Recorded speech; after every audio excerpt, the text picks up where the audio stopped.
குருவே சரணம். இந்த பிரபஞ்ச பேராற்றலுக்கும் பஞ்சபூதங்களுக்கும் எனக்கு ஜோதிட மெய்ஞானத்தை அளித்த குருநாதர் கைலாஷி விஜயமோகனையா அவர்களுக்கும், அனைத்து குருமார்களுக்கும், அகில உலக ஜோதிட பேரவையின் நிறுவனர் அன்பு சகோதரி கிருஷ்ணவேணி அவர்களுக்கும், நமது அனைத்து சகோதரிகளுக்கும் என்னுடைய சிரம் சார்ந்த நமஸ்காரங்களை தெரிவிச்சுக்கிறேன். இன்றைய தினத்தில் நம்முடைய பட்டிமன்றம் ஒரு அருமையான தலைப்பு, ஜாதகத்தில் அதிகம் ஆளுமை செய்வது கர்மவினையா பரிகாரங்களா? ரொம்ப மிக சிறப்பான தலைப்பு கொடுக்கப்பட்டிருக்கு. நம்ம இந்த தலைப்பிலேயே பாருங்க, கர்மவினையா பரிகாரங்களா அப்படிதான் கேட்கப்பட்டிருக்கு. அப்ப இதுலயே பார்த்தோம்னாலே கர்மவினை தான் முதல்ல ஆளுமை செய்து முதன்மையாக இடம் பெற்றிருக்கிறது அப்படிங்கிறது நமக்கு இந்த கேள்வி கேட்கப்பட்டதிலேயே தெரிகிறது. Right, okay. அடுத்து நம்முடைய பிறப்பு அப்படின்னு பார்த்துட்டோம்னா, நம்ம எதற்காக பிறந்திருக்கோம்? போன ஜென்மத்தில் நாம் செய்த கர்ம வினைகளை, ஊழ்வினை பயனை இப்ப கழிப்பதற்காக தான் இந்த பிறப்பை எடுத்திருக்கோம். அப்போ அந்த பிறப்பு எடுத்திருக்கோம் அப்படிங்கிறப்ப அதை அனுபவிப்பது தானே இந்த வாழ்வினுடைய முழுமையான கர்மாவா இருக்கு இல்லையா? அப்ப நம்முடைய வாழ்க்கையினுடைய நிலைப்பாடு என்ன? எதற்காக பிறந்திருக்கிறோம் அப்படின்னாலே இந்த கர்மவினை அனுபவிப்பதற்காகத்தான் பிறந்திருக்கோம் அப்படின்னே சொல்லலாம்.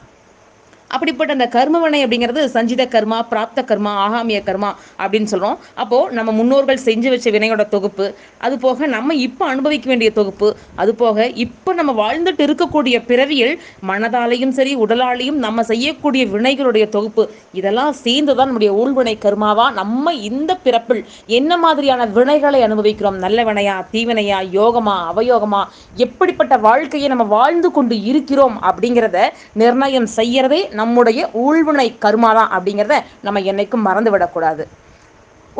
ஒரு ஜாதகர் பார்க்குறோம் அப்படின்னா, நல்லா கடுமையான உழைப்பாளியா இருக்கார், ரொம்ப புத்திசாலியா இருக்கார், திறமைசாலியா இருக்கார், அதிகமான உழைப்பை போடுறாரு, ரொம்ப ஹார்ட் ஒர்க் பண்றாரு. ஆனா அவருக்கு அந்த அளவுக்கான உயர்வு கிடைக்கல, அவருடைய திறமைக்கான அங்கீகாரம் கிடைக்கல. ஆனா எதுவுமே செய்யாமல் அறிவாற்றல் அந்த அளவுக்கு பெரிய அளவிலான ஒரு திறமையோ உடல் உழைப்போ இல்லாத ஒரு நபர் பெரிய அளவு வெற்றி அடைகிறார், சொத்து சேர்க்கை ஏற்படுது, சுகபோகமான வாழ்க்கை ஏற்படுது. அப்ப இந்த இடத்துல எது நிக்குது பாத்தீங்கன்னா, அவருடைய கர்ம வினை பயன் தான். அப்ப போன ஜென்மத்தில் நம்ம அனுபவிக்க வேண்டிய தீவினை பயன் காரணமாக நம்முடைய உழைப்பை இழக்கிறோம், பொருளாதாரத்தை இழந்தாலும் கூட நமக்கான அங்கீகாரம் அங்க கிடைக்க மாட்டேங்குது. அப்போ நம்முடைய கர்ம வினை பயன், நம்முடைய ஊழ்வினை பயனே இங்க முதன்மையாக நின்று செயல்படுது அப்படின்னு நம்ம சொல்லலாம். அதே போல பரிகாரங்கள் அப்படின்னு எடுத்துட்டோம் அப்படின்னா, பரிகாரங்கள் பலனளிக்கிறது உண்மை. ஆனா ஜாதகத்தில் பெரும்பான்மையாக அதிகமாக ஆளுமை செய்வது எது அப்படின்னா கர்ம வினைகள் மட்டுமே தான். ஒரு பரிகாரம் செஞ்சுட்டோம் அப்படின்னா அதுல இருந்து முழுமையா நம்ம விடுபட்டு விட முடியுமா அப்படின்னா கண்டிப்பாக முடியாது. அப்படி முடியும் அப்படின்னா பெரிய பெரிய பணம் வைத்துள்ள பெரும் மனிதர்கள் எல்லாமே பார்த்தீங்கன்னா, பணத்தை செலவழித்து நீராக இறைத்து தன்னோட கர்மவினையை தீர்த்துருவாங்களே, அதுல இருந்து எளிமையாக வெளியே வந்து விட முடியுமே.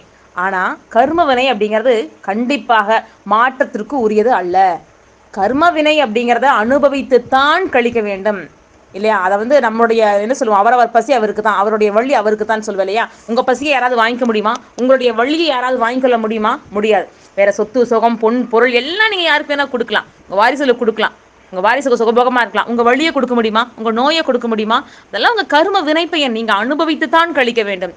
அப்ப பரிகாரங்கள்ங்கிறது எதுக்கு அப்படின்னா, பரிகாரம் செய்வதனால் அதனுடைய தாக்கம் சற்றே குறையும், அதனால அது ஒரு மாற்றம் கிடைக்குமே தவிர முழுமையான தீர்வோ விமோச்சனமோ கிடையவே கிடையாது. அதுவும் இந்த பரிகாரம்ங்கிறது யாரு செய்யலான்னு இருக்குது, எல்லா செய்யறவங்களுக்கு எல்லாமே பலனளித்து விடுமா? அவனுடைய ஜாதகத்தில் கர்மவினை எப்பொழுது கழிகிறதோ, ஒரு ஜாதகத்துல பார்க்கணும், இந்த ஜாதகர் கர்மவினையை அனுபவிச்சு முடிச்சிட்டாரா, இந்த ஜாதகருக்கு பரிகாரம் இந்த காலகட்டத்தில் சொல்லலாமா, இந்த ஜாதகருக்கு பரிகாரம் சொன்னா இவருக்கு பழிக்குமா அப்படின்னு பார்த்துட்டு அப்புறமா தான் அந்த ஜாதகருக்கு பரிகாரம் அப்படிங்கிற விஷயத்தையே நம்ம கொடுக்கணும். எல்லாத்துக்கும் பரிகாரம் கொடுத்துடா, இப்ப பரிகாரம் செஞ்ச எல்லாத்துக்குமே அந்த விஷயங்கள் கிடைத்து விடுதா, அந்த பிரச்சனை தீர்ந்து விடுகிறதா அப்படின்னா அது கேள்விக்குறியாகத்தான் இருக்கு. அப்போ பரிகாரம் சொல்வதற்கு முன்னாடி கர்மவினை எங்க ஆளுமை செலுத்தி கொண்டிருக்கிறது, கர்மவினை ஒருத்தர் அனுபவித்து முடித்து விட்டார், கர்மவினை அவருக்கு வழி காட்டணும், இவன் தன்னோட அனுபவிச்ச பாவத்துக்கான கர்மவினையை அனுபவிச்சு முடித்து விட்டான் அப்படிங்கிறப்பதான் அவருக்கு நன்மை செய்வதற்கான ஒரு குரு, ஒரு ஞானி, ஒரு நபர், ஒரு பிரபஞ்ச வெளிச்சம் அவருக்கு கிடைக்கும். இல்லாம இருந்தா அவருக்கு ஒரு அந்த தெளிவுங்கிறது, வழிகாட்டல்ங்கிற ஒரு நபர் கண்டிப்பாக கிடைக்கவே மாட்டார். அப்போ எப்பொழுது இவருடைய கர்மவினை குறைகிறதோ அப்பொழுதுதான் பரிகாரம் வேலை செய்யவே ஆரம்பிக்கும். அப்போ கர்ம வினைங்கிறது என்ன, நமக்கு சில காலகட்டங்கள்ல ஒரு பிரச்சனைக்குரிய காலகட்டமா இருக்குன்னா அதை அனுபவித்து தான் கழிக்கணும். அப்போ அதை அனுபவிக்கக்கூடிய அளவுக்கு மனதை தைரியப்படுத்திக் கொள்ள வேண்டும். அதே போல அந்த காலகட்டங்களில் சில வழிபாடுகள் செய்யும் பொழுது மனதளவில் நீங்க பக்குவப்படுவீங்க. ரைட், ஒரு 48 நாள் தீபம் போடுங்கன்னா அந்த 48 நாள் பிரச்சனை இருக்கதான் செய்யும். அப்ப தீபம் போடும் பொழுது நம்ம மனதை இறையின் மீது செலுத்துகிறோம். அப்ப அந்த மனசு என்னாகும், இறை சிந்தனையில போகும் பொழுது அதிக அளவிலான தாக்கத்திலிருந்து கொஞ்சம் வெளிப்படும். இறைவன் நம்ம காப்பாத்துவார் அப்படிங்கிற பட்சத்துல நான் அந்த இறை நாட்டத்துல மனதை செலுத்தும் பொழுது அந்த எண்ணம் சிந்தனை உங்களுக்கு மாறும்.